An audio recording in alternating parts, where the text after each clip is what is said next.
Alright folks, we're going to begin with the Euler line. So we're going to draw a triangle.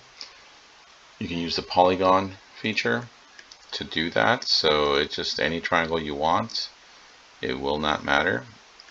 Try not to do an equilateral triangle because all these parts, these properties, they all kind of line up when it's an equilateral triangle, so you won't see them. So something that's not equilateral would work.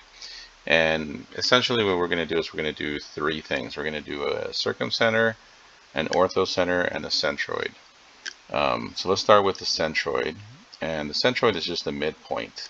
So instead of drawing all those circles and arcs that we used to do with a compass, there's a lot of tools that are already built into GeoGebra that makes things a little bit easier, and you see less circles everywhere.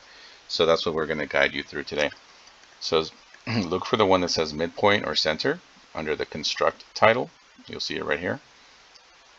So if you just click on that, it tells you there on the little tip to select 2 points, a segment, circle, or conic. So we have segments here, so all we have to do is just click on the segment, and when you do that, it'll put the point right in the middle.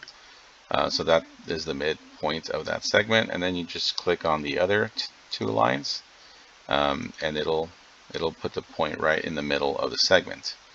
All right, and so the point of this is to connect the vertices opposite to that mid-segment. If you do that, click and join the vertex to the midpoint using that segment tool that you're used to. Technically, you only need to do 2 of them, but the property is to do all 3. But it works with just 2 vertices. But I'm just showing you because this one's pretty easy. And then to make sure that you actually get a point right there, use the intersect tool, which is right here under points. It's intersect. And then once you select it, you can just click somewhere there until you don't have to click 2 lines, and eventually it'll put the point there. Okay, so that is called the centroid. So now you can use your move tool. You can click on that point, and we're going to change the label. So instead of it being label G, we're going to actually call it centroid. We want to check the label, right, so that we can see it.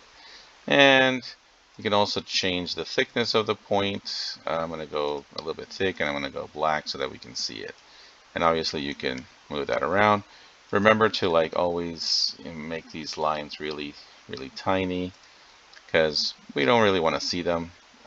We want to see the Euler line, which we'll talk about in a little bit. So I'm going to just make these really, thin, and that dash, dotted, either way. And there you go. That's the centroid. Okay. The next one we're going to do is called the circumcenter. And we've done this one before. This is the perpendicular bisector. Okay, and so instead of drawing circles again, we're also going to look for one. It's already a built-in tool called perpendicular bisector. Now there are 2 different kinds, right? There's a perpendicular line, which just drops a line at 90 degrees from a point. And then there's a perpendicular bisector, which cuts the line into at 90 degrees. So that's a difference, okay? So we're gonna do the perpendicular bisector. So when you click on that, it tells you to select 2 points or 1 segment. Okay, and so if we just select 1 segment, like this little blue line right here, it'll put the line right down the middle at 90 degrees. And if we select the next one, it'll put that there. And if we select the next one, it'll put that there, right? So notice that some of them line up a little bit because it is a bisector. It's perpendicular bisector. And we were doing midpoints, which are also kind of bisectors in a sense. So some of these are going to line up, and you saw that lining up in the 2 cases there. But you'll notice that in the 3rd case, it doesn't really quite line up, right? It's off by just a little bit. All right, and so then same thing. We're going to try and get that intersection there. Right, click around those lines there, and it'll tell you where the intersection is. And we're going to also relabel that. Right, we're going to click on that, and then we're going to type in the name of it, which is circumcenter. And we did this one before because this is the center of a circle that goes around the triangle. Hence the word, right, circumference, going around. And then we're going to change the thickness to 2 over and then black. Okay, and then just like before, we want to make these lines dotted, really not as thick, so that things stand out for us. Alright, so change that setting, dashed, and right. And so now you have the circumcenter and the centroid. And then I also want to kind of move this label around a little bit so that it's kind of, out of the way. Alright, and the last one we're going to do is the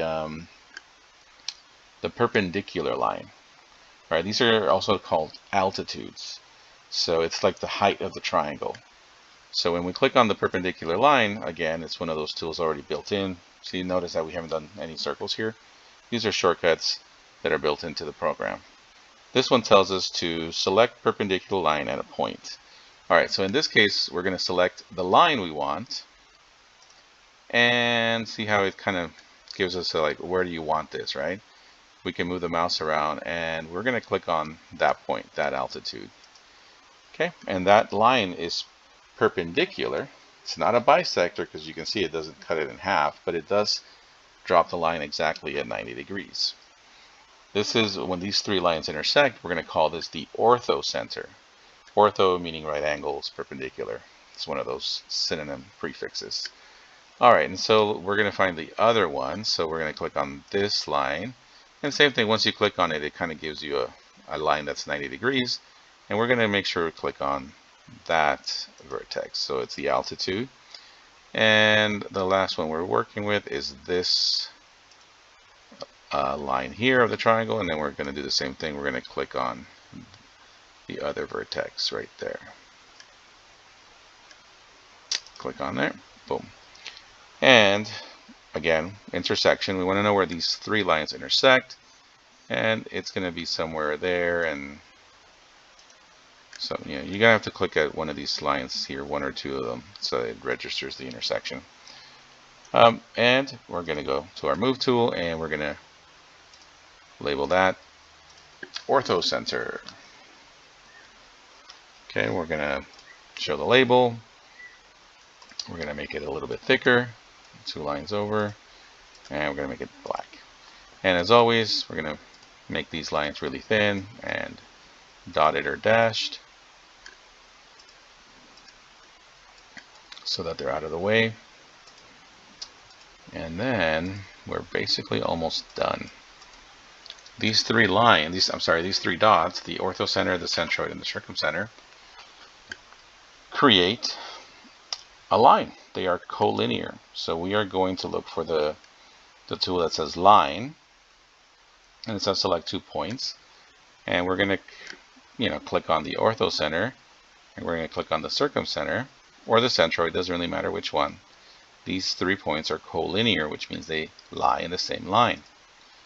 Right? And when you click on that, that is an amazing property of all triangles. All right? Except for the equilateral one, because they all kind of line up, they all kind of coincide, those 3. But they still exist, but you don't see them when it's an equilateral one. All right, and so then we're going to click on the move tool, and then we are definitely going to rename that line the Euler line. And Euler is a really, really famous mathematician. A lot of things are named after this guy. He's just like, he was definitely the GOAT. Okay, like no one can touch this guy. The Euler line. And so we're going to definitely make that a little bit, I'm going to change, I'll make it a little thicker. And I'm going to make it red. So it just pops out.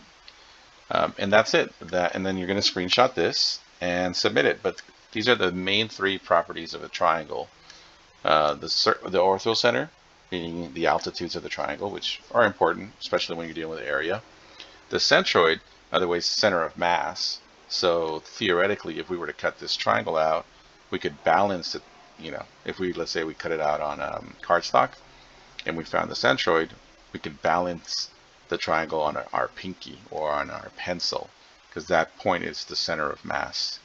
And then the last one, the circumcenter, we've done before, is the center of a circle that goes around all three vertices. And so all those three line up, and Euler was one of the ones to prove that that happens in any triangle, and so we call it the Euler line. All right, so don't forget to screenshot, submit it on the classroom, and catch you on the flip side.